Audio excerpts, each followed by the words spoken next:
Hello students. Today we are going to see the concept of isothermal process and the answers of these 4 or 5 questions. So what are the questions? Define thermodynamic process. Definition of thermodynamic process is that a process by which two or more state variables of a system can be changed. Process म्हणजे प्रक्रिया. एखाद्या सिस्टमवर आपण काहीतरी change करत असतो by heating it, by changing its pressure, decreasing pressure और increasing pressure. Means we are changing pressure, volume and temperature of the system generally. So the process म्हणजे असं काम किंवा अशी क्रिया बाय विच टू और मोर स्टेट व्हेरिएबल, टू और मोर दोन किंवा दोनापेक्षा जास्त स्टेट व्हेरिएबल्स म्हणजे काय, सिस्टमचे स्टेट व्हेरिएबल्स. आपण प्रत्येक पिरियडला मी आठवण करून देतोय, pressure, volume, temperature, density, internal energy. तर हे स्टेट व्हेरिएबल्स चेंज करता येतात अशी प्रोसेस की जिच्यामध्ये दोन किंवा दोनापेक्षा जास्त स्टेट व्हेरिएबल्स सिस्टमचे चेंज करता येतात, can be changed, is called thermodynamic process और थर्मोडायनॅमिक चेंज. त्याला थर्मोडायनॅमिक चेंज असे म्हणतात. आता पुढचं आहे स्टेट टू कॉजेस और reasons of irreversibility. Irreversibility of thermodynamic प्रोसेसचे दोन कारण की जनरली थर्मोडायनॅमिक प्रोसेस ही इरिव्हर्सिबल जास्त असते. तर इरिव्हर्सिबिलिटी काय येते? आता रिव्हर्सिबल म्हणजे काय, ज्या पाथने आपण गेलो त्या पाथने परत येता येतं, म्हणजे इनिशियल टू फायनल स्टेटला जाता येतं आणि final state to initial state system परत रिव्हर्स ऑपोजिट डायरेक्शनने येता येतं. अशा सिस्टमला आपण रिव्हर्सिबल प्रोसेस असं म्हणतो. पण इरिव्हर्सिबल म्हणजे काय, you can move from initial state to the final state, but from final state to initial state it is not possible. Such a process is irreversible process. During the previous period we have seen the distinguish between reversible and irreversible process. मग irreversibility म्हणजे कोणती पण process irreversible होण्यासाठी किंवा irreversible का असते, तर त्याच्यासाठी दोन कारणे, मेन कारणे आहेत. State two causes of irreversibility of thermodynamic process. तर थर्मोडायनॅमिक प्रोसेस इरिव्हर्सिबल बनण्यामागची दोन कारणे कोणती? पहिलं कारण बघा, many processes such as a free expansion और अन एक्सप्लोजिव्ह केमिकल रिॲक्शन. आता मागे आपण दोन सिलेंडर बघितले होते, फ्री एक्सपान्शनचा एक क्वेश्चन होता स्पेशली आपण घेतलेला. तर मेनी प्रोसेसेसमध्ये काय होतं, फ्री एक्सपान्शन होतं किंवा एक्सप्लोजिव्ह केमिकल रिॲक्शन होते. Take the system to non equilibrium state, आणि याच्यामुळे ती सिस्टम नॉन इक्विलिब्रियम स्टेटला जाते. आता explosive chemical reaction, for example फटाकडे, crackers. During Diwali festival you are burning और you are playing the crackers. तर हे जे क्रॅकर्स किंवा फटाकडे असतात ते काय असतात, केमिकल एनर्जी असते. आणि केमिकल एनर्जी एकदा ब्लास्ट झाली म्हणजे तिचं परत फटाकडा बनवता येणे शक्य नाही. तिला एक्सप्लोजिव्ह रिॲक्शन म्हणतात किंवा बॉम्ब ब्लास्ट वगैरे. एक्सप्लोजिव्ह म्हणजे स्फोटक. तर many processes such age free expansion अथवा एक्सप्लोजिव्ह केमिकल रिॲक्शन मुळे ती सिस्टम कोणत्या स्टेटला पोहोचते, नॉन इक्विलिब्रियम स्टेटला ती पोहोचते. नॉन इक्विलिब्रियम, ती डिस्टर्ब राहते, इक्विलिब्रियम मध्ये राहत नाही. ही पहिली गोष्ट आहे, पहिलं कारण आहे. दुसरं कारण, मोस्ट प्रोसेसेस इन्व्हॉल्व फ्रिक्शन. आणि बऱ्याच प्रोसेसेसमध्ये फ्रिक्शन तर होतच असतं. पिस्टन आणि सिलेंडरचं विस्कॉसिटी पण असते, कारण फ्लुइड्सला विस्कॉसिटी असते. And some other dissipative forces. Dissipative forces means due to these forces there is a loss of energy. So in the forward direction we can move from initial state to the final state, but in the reverse direction, opposite direction, from final state to reverse initial state, it becomes difficult. So due to these forces there is dissipation or loss of energy. So these those forces which are causing loss of energy to the system are called as dissipative forces. Okay, question next बघा. What are main assumptions. Assumptions म्हणजे काय, मानलेल्या गोष्टी, गृहीत consider केलेल्या गोष्टी. What are main assumptions made for studying various thermodynamic processes. Thermodynamic प्रोसेसेसचा study करताना खरे कोणते ॲझम्पशन्स आहेत. तर बघा पहिली गोष्ट, थर्मोडायनॅमिक प्रोसेसचा विचार करताना स्टडी करताना काही ॲझम्पशन्स आहेत, मानाव्या लागतात गोष्टी. जसं कायनेटिक थेअरी ऑफ गॅसेसमध्ये ॲझम्पशन्स होते की गॅसेसमध्ये very very small tiny particles असतात, त्यांना मॉलिक्युल्स म्हणायचे. They are always in random motion, they are moving with any possible velocity in any possible direction, such and such. So here thermodynamic process while studying you are assuming some facts. which are those? समजला क्वेश्चनचा अर्थ. What are main assumption made for studying the thermodynamic processes. तर पहिली गोष्ट आहे, majority of the thermodynamic process are reversible. Thermodynamic बऱ्याच thermodynamic processes ह्या reversible आहेत. मेजॉरिटी म्हणजे जास्त करून, बहुत करून, majority of the thermodynamic processes are reversible. That is, याचा अर्थ they are quasistatic in nature. आता पॉझिस्टॅटिक प्रोसेसचा मिनिंग सांगितला होता. The process which is very very slow is called age पॉझिस्टॅटिक process. Static म्हणजे स्थिर. तर that is they are quasistatic in nature. बऱ्याच प्रोसेसेस ह्या रिव्हर्सिबल असतात आणि त्या पॉझिस्टॅटिक असतात, म्हणजेच दे आर एक्स्ट्रीमली स्लो. जसं रस्टिंग ऑफ आयर्न, लोखंडाचे गंजणे फार दिवस लागतात गंज चढायला, तर ही फार स्लो प्रोसेस आहे. दे आर एक्स्ट्रीमली म्हणजे फारच स्लो असतात. And the system undergoes infinitesimal change at every stage. सिस्टममध्ये इन्फायनाइटसिमल चेंज होतो at every stage. Infinitesimal change म्हणजे फारच थोडासा बदल होत असतो प्रत्येक तासाला किंवा मिनिटाला असा. Infinitesimal means very very small change at every stage except the adiabatic process. फक्त ॲडियाबॅटिक प्रोसेसमध्ये असं घडत नाही. आता ॲडियाबॅटिक प्रोसेस नंतरच्या टॉपिकमध्ये येणार आहे, म्हणून मी आता काही समजावत नाही, ते ॲटोमॅटिक समजेलच तुम्हाला.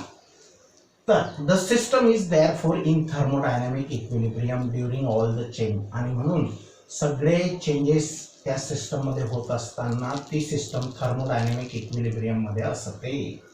Okay. The system involved in all the processes is an ideal gas enclosed in a cylinder. जास्तीत जास्त प्रोसेसेसमध्ये जी सिस्टम इन्व्हॉल्व्ड म्हणजे समावेश असतो ती कोणती, तर आयडियल गॅसची सिस्टम वापरली जाते. बघा, the system involved in all the processes म्हणजे जवळपास सर्व प्रोसेससाठी कोणती सिस्टम इन्व्हॉल्व्ड आहे, समावेशित आहे, इज अन आयडियल गॅस. एक आयडियल गॅस सिलेंडरमध्ये असतो. Enclosed in a cylinder having a movable massless and frictionless piston. की ज्या सिलेंडरला पिस्टन असतं ते कसं असतं, सरकवता येईल, मुव्हेबल, मासलेस म्हणजे त्याच्या मासच नाही आहे, आणि फ्रिक्शनलेस म्हणजे फ्रिक्शन होणार नाही असं पिस्टन यूज करतात. The ideal gas equation is applicable to the system. आणि आयडियल गॅसचे इक्वेशन मग त्या सिस्टमला लागू पडतं. ॲप्लिकेबल म्हणजे वापरू शकतो. तर हे ॲझम्पशन आहे. पुढचा question, what is an isothermal process, explain in brief. आता बघा, आयसोथर्मल प्रोसेस जसं 4.7.3च्या मध्ये 7 प्रोसेसेस आपल्याला बघायच्या आहेत. त्याच्यापैकी पहिली प्रोसेस आपण रिव्हर्सिबल आणि इरिव्हर्सिबल प्रोसेस इथपर्यंत पाहिली आपण. आता पुढची प्रोसेस आहे सेकंड, आयसोथर्मल प्रोसेस. आयसो म्हणजे कॉन्स्टंट, थर्म म्हणजे टेम्परेचर. ज्या प्रोसेसमध्ये टेम्परेचर कॉन्स्टंट असतं तिला म्हणायचं isothermal process. Explain in brief, IMP question. Teach what is an isothermal process, explain in brief. तर बघा, अ प्रोसेस ही डेफिनेशन आहे. A process in which change in pressure और volume takes place at a constant temperature. एखाद्या प्रोसेसमध्ये pressure आणि व्हॉल्यूमचा change होत असेल पण टेम्परेचर मात्र त्या सिस्टमचं कॉन्स्टंट असेल. अ process in which change in pressure and volume takes place at a constant temperature is called an isothermal process. तिला isothermal process अथवा isothermal change पण म्हणू शकतो. For such a system, change in temperature of the system is zero. म्हणजे temperature बदलतच नाही, कमी होत नाही ना जास्त होत नाही. म्हणजे चेंज इन टेम्परेचर म्हणजे डेल्टा टी. हा ट्रायंगल कशासाठी यूज करतात? Change in temperature is zero, means there is no difference in temperature between initial state and final state. Such a system is called as isothermal process. समजलं मग? Very simple. ज्या सिस्टममध्ये pressure volume change करता येतील किंवा होत असतील पण टेम्परेचर मात्र बदलत नसेल, म्हणजे चेंज इन टेम्परेचर हे झिरो असेल, अशा सिस्टमला अशा प्रोसेसला, अशी जी प्रोसेस असते त्या प्रोसेसला म्हणायचं आयसोथर्मल प्रोसेस. आता दिस इज पॉसिबल व्हेन, मग असं कॉन्स्टंट टेम्परेचर साधणे, कॉन्स्टंट टेम्परेचर मेंटेन ठेवणे हे कसं शक्य आहे? तर बघा, हे शक्य आहे किंवा when this is possible when a system is in good thermal contact with its environment. तर ती सिस्टम एन्व्हायरमेंटच्या कॉन्टॅक्टमध्ये असली पाहिजे. Good thermal contact. Thermal contact म्हणजे there is exchange of heat from the system to surrounding और from surrounding to system. याला म्हणतात good thermal contact with its environment. And the transfer of heat from means from system और to the system.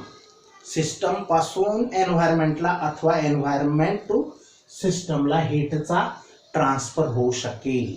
अशा सिस्टमला thermal कॉन्टॅक्टमध्ये एन्व्हायरमेंटशी ती आहे असं म्हटलं जाईल.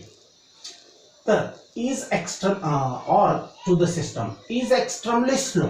आणि जी हीटचे ट्रान्सफर देवाणघेवाण जी आहे सिस्टम टू एन्व्हायरमेंट और environment to system is a very slow, extremely slow, so that thermal equilibrium is maintained throughout the change. की जेणेकरून त्या सिस्टमचं थर्मल इक्विलिब्रियम हे थ्रूआउट मेंटेन केलं जातं. थ्रूआउट म्हणजे ते होत असेपर्यंत, थ्रूआउट द चेंज. आता फॉर एक्झाम्पल बघा, म्हणजे system initial to final state पर्यंत तिचं टेम्परेचर हे मेंटेन केलं जातं, म्हणजे ती थर्मल इक्विलिब्रियममध्ये आहे असं म्हटलं जातं. आता फॉर एक्झाम्पल बघा, कोणती प्रोसेस आयसोथर्मल प्रोसेस आहे. आयसोथर्मल प्रोसेसचे एक्झाम्पल बघा. For example melting of ice. Ice म्हणजे बर्फाचा तुकडा घेतला आणि आपल्या रूम टेम्परेचरमध्ये तो आणला. तर which takes place at constant temperature. बघा, बर्फाचं पाणी होईल, आधी बर्फाचं टेम्परेचर मोजा. You can measure the temperature of the ice that will come 0 degree Celsius and allow the ice to melt at room temperature. Total ice, the piece of ice gets melted to form water, some quantity of water, and as soon as the whole piece of a ice when totally melts or it is converted into water, then suddenly measure the temperature of the water. It also comes to 0 degree Celsius. Means what? Here ice is melted or it is converted from solid to liquid. There is absorption of heat from the surrounding to the system. Ice here is the system. Means surrounding कडून तो त्या आईसने heat absorb केली. मग ती heat गेली कुठं? त्याचं temperature तर चेंज झालंच नाही. मग त्याचे बॉन्ड्स लूज करण्यासाठी वापरली गेली. तर वर्क डन केलं आणि तिथं ती वापरली गेली, पण टेम्परेचर मात्र चेंज झालंच नाही. बर्फाचं पण 0 आणि बर्फापासून पाणी बनेल लागलीच टेम्परेचर मेजर करायचं तर ते सुद्धा 0 डिग्रीच असेल. मग नंतर ते पाणी तसेच पडू दिलं तर रूम टेम्परेचरपर्यंत त्याचं टेम्परेचर राईज होईल.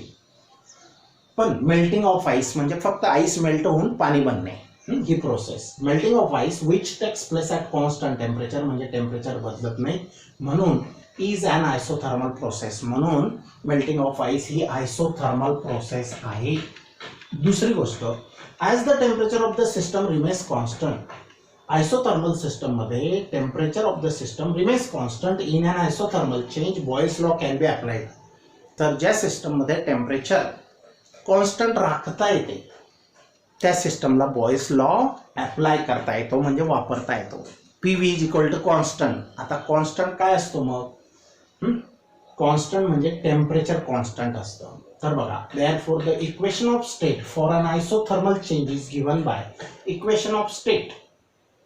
आयसोथर्मल चेंज किंवा आयसोथर्मल प्रोसेससाठी काय असेल? P V is equal to constant.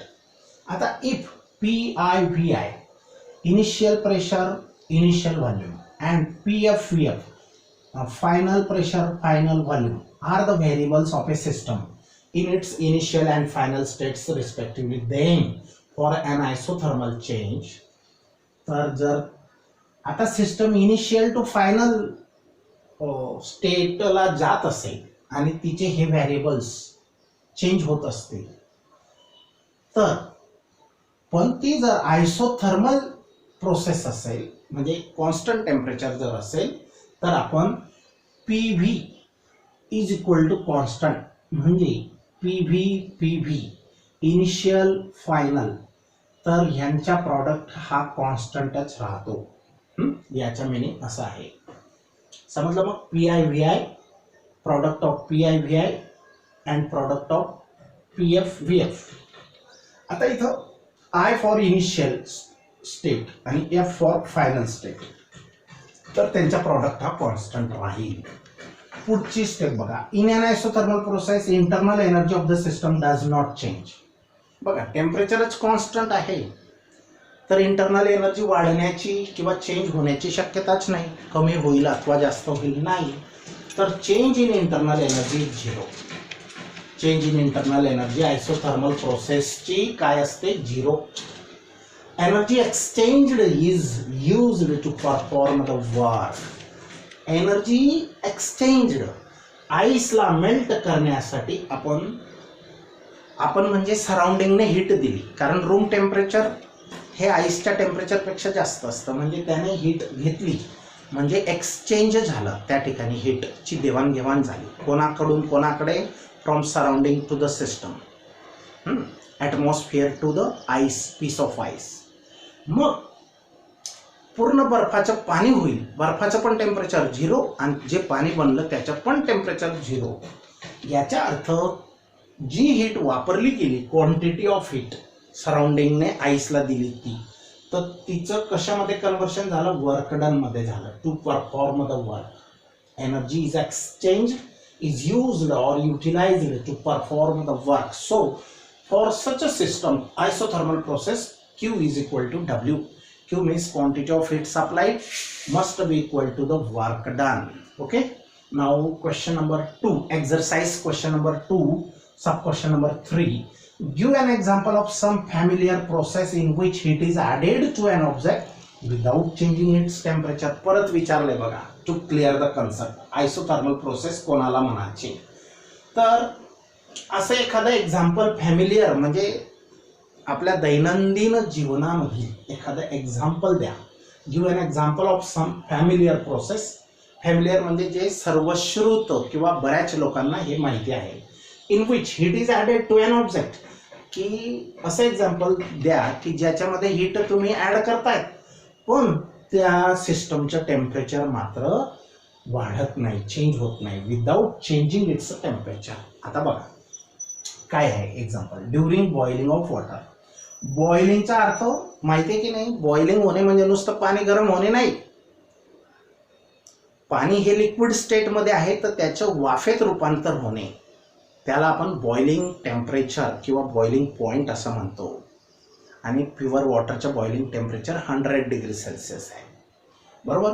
म्हणजे वॉटरचं टेम्परेचर 10 डिग्री 20 30 40 50 अप टू 90 99 पर्यंत पोहोचले तर त्याचं टेम्परेचर वाढत जाईल. पण त्याच्यानंतर 100च्या पुढे त्याचं टेम्परेचर वाढतच नाही.